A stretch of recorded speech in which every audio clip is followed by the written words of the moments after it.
You've likely heard the phrase NFT a lot lately, and you may even have read one of these articles to try to understand them. But I am here to tell you that, really, they are nothing new. Obviously, the blockchain is new tech.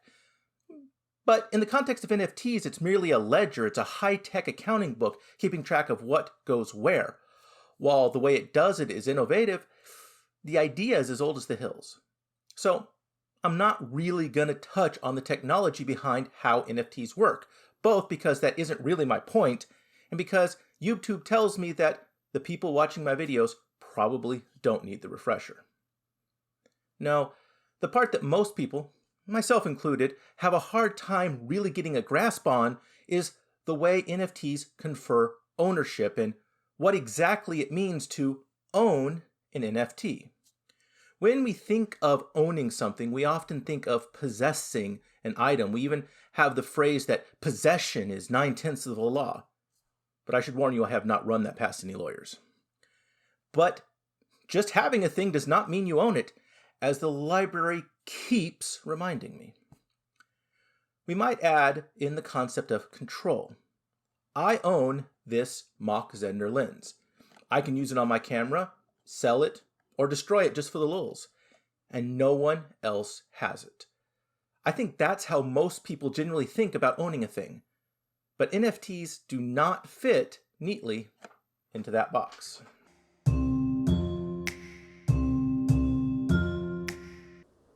Firstly, since NFTs are usually digital objects, there's nothing physical to possess.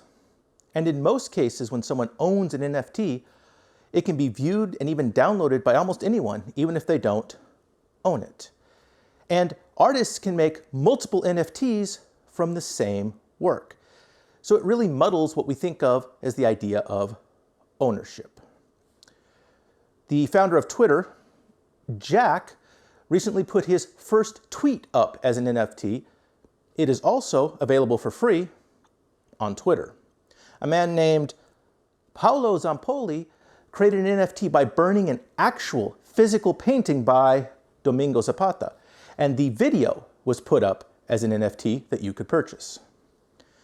And NFTs are usually digital images or movies, but there have been some interesting examples that take it beyond that. For example, tennis player Alexandra Olenakova put up a patch of her skin on her arm as an NFT. The owner can decide what, if any, tattoo goes there, but the actual item will remain firmly attached to the athlete's arm.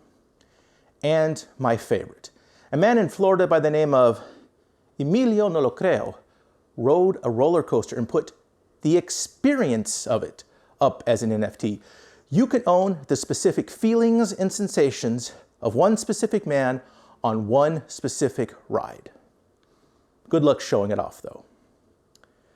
NFTs seem to defy the ways we normally think about ownership, but my thesis is that this is actually nothing new. Ownership has never been as simple and cut and dried as we think. Let's look at some of the examples of the ways in which ownership is more complicated than what we intuit. For starters, owning something does not always mean that we have full control over it. I own this book. I paid real money for a physical object. It is mine. I could sell it to someone or ignore it. I could burn it, tear it up, or eat it. Those are all bad ideas, of course, and I never would, but since I own it, I could do any of those things and, in the immortal words of the philosopher, can't nobody tell me nothing. However, one thing I cannot do, at least not legally, is read it to you right now.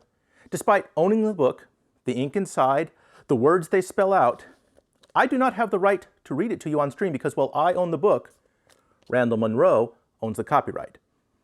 I own the object, but I do not own the idea of the object. This is like an NFT in reverse. In a similar vein, many farmers are upset with the John Deere company for blocking what owners can do with the tractors that they spend as much as $800,000 on. Despite owning the vehicles, they are not allowed to fix or adjust the controlling software even if they have the knowledge and skill. They have to pay the dealership for repairs, and dealerships are famous for their affordable prices. And even the idea of owning something you cannot touch or move is nothing new. I will fight the person who tells me that I don't own this sick emote.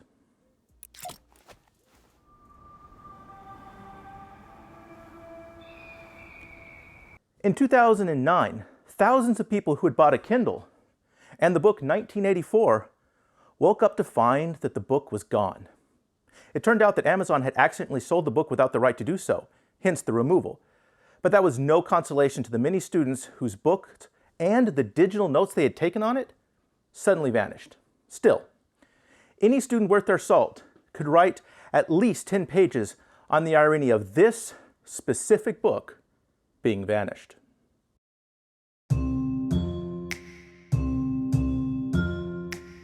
But my favorite example shares with NFTs the idea that you can own something and even transfer that ownership without actually being able to do anything with the thing that you own. On the island of Yap, inhabitants built giant stone discs, some as much as 12 feet tall, that's taller than this, and often weighing over 8,000 pounds. They were used as money and given as gifts, but because they were so large and so heavy, they were virtually impossible to move. Thus, a disc would stay in one place even when its ownership changed. There was a record, a sort of oral blockchain of who owned what. But like an NFT, anyone could go up to a disc and see it and experience it, and a change in ownership had no tangible effect. It was merely the experience of owning it. And this final example is not directly related to NFTs, but it does explore the boundaries of what it means to own something.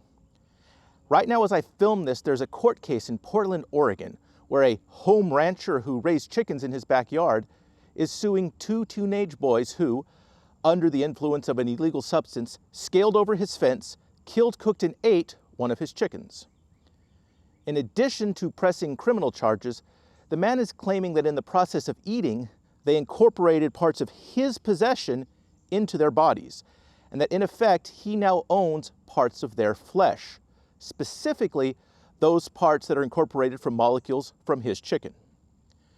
This may sound ridiculous, but the case is currently on appeal because the original jury found for the rancher and awarded him 0.1% of the boy's future earnings for the next 5 years. So, blockchain is just a fancy accounting book, and ownership has always been a weird and unintuitive concept. But I look forward to your takes in the comments because this is absolutely an idea worth exploring.